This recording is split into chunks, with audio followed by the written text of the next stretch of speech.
Welcome to the third part of Piano Basics. This episode will be all about scales. More precisely, I will talk about the two most important and two most commonly used scales in Western music. That's the major scale and the minor scale. First off, what is a scale and what is it good for? A scale, by definition, is a succession of notes arranged in a specific order. And that is just the theory of it. To be more practical, a scale is basically here to tell us what to play, which notes we should use when playing something or when playing a song, for example. Think of a scale like a context. If you're playing outside of that context, most likely you'll sound off. Now that we know what it is and why we use them, it's time to figure out how to make them. Let's start with the major scale. As I said, a scale is nothing more than a succession of notes in a specific order. And the order of those notes will determine exactly which scale we're dealing with. The order, or the formula for the major scale, is the following. We're going to take any note on the keyboard, let's stay original and play C. Since we're starting on that note, we're going to create the C major scale. Okay, so C is our first note in the scale. The second note will be a whole step away from the first note. That's a half step. Plus another half step, we get a whole step.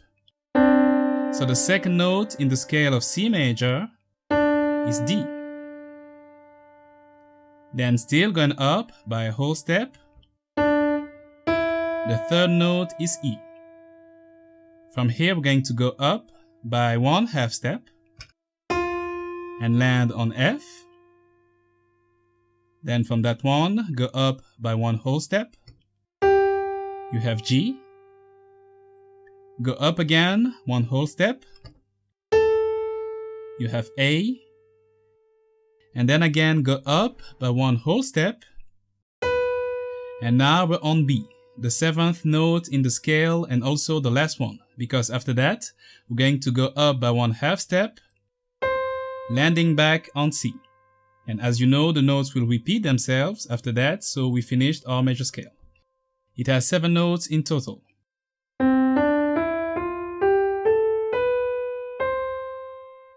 One, two, three, 4, 5, 6, 7. So, to create a major scale, we will always use the same formula. Take any note, and from that note, go up a whole step, then a half step, a whole step, a whole step, a whole step, and then a half step.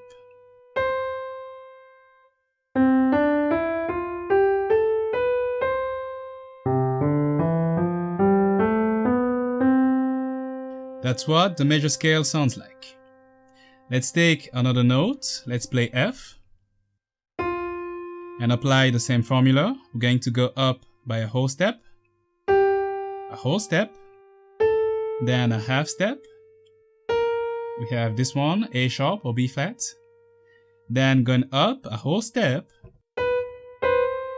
We have C, then D, going up a whole step. A whole step again, we have E. And finally, go up by one half step and land back on F.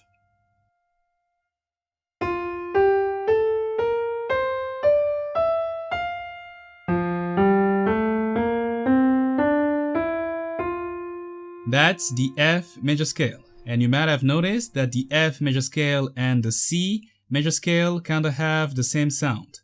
And that's because we played a different succession of notes, but we used the same order. So relatively speaking, we played the same thing.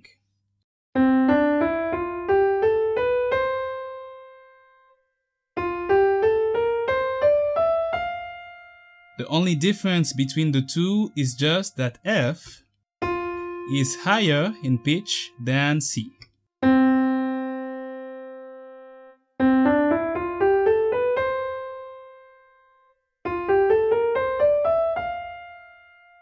Moving on now to the minor scale.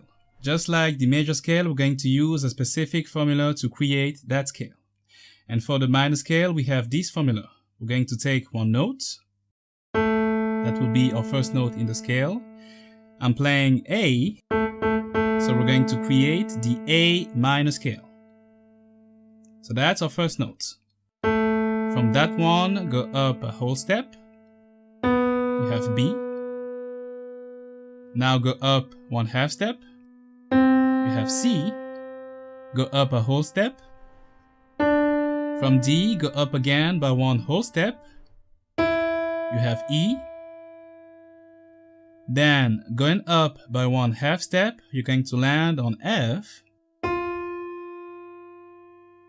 Then go up 1 whole step, you have G. And that's all the notes for the scale. Right after that, we're going to go up 1 whole step and land back on A.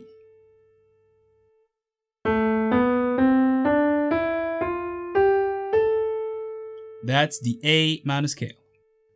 So for the minor scale, take any note, go up a whole step, half step, whole step, whole step, half step, whole step, and then whole step. I started on C, so I played the C minor scale.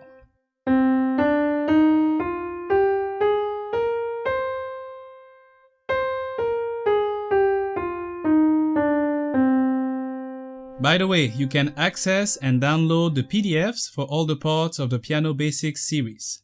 The link will be in the description down below. In the section about scales, you'll see on the left a square where I mention the notes of the scale in order, but also the fingering for the left and right hand. The fingering refers to the finger placement on the keyboard. Basically, that's which finger you should use. How does it work? Well, when you look at your hands, we will assign a number from 1 to 5 going from your thumb to your pinky. So your thumb will be the 1 and your pinky will be the 5. 1, 2, 3, 4, and 5. That's the same for the left. Thumb 1 and pinky 5. 1, 2, 3, 4, and 5. That's how the fingering works. For example, for the C major scale, you will see that the fingering for the right hand is 1, 2, 3, 1, 2, 3, 4, 5. So we're going to use that fingering. 1, 2, 3, 1, 2, 3, 4, 5. 1, 2, 3. Then take your thumb and go up like that. 1, 2, 3, and then ending the scale, 4, 5. 1, 2, 3, 1, 2, 3, 4, 5. And that's all for this part. In the next one, we will learn how to form and how to play chords to be able to play songs.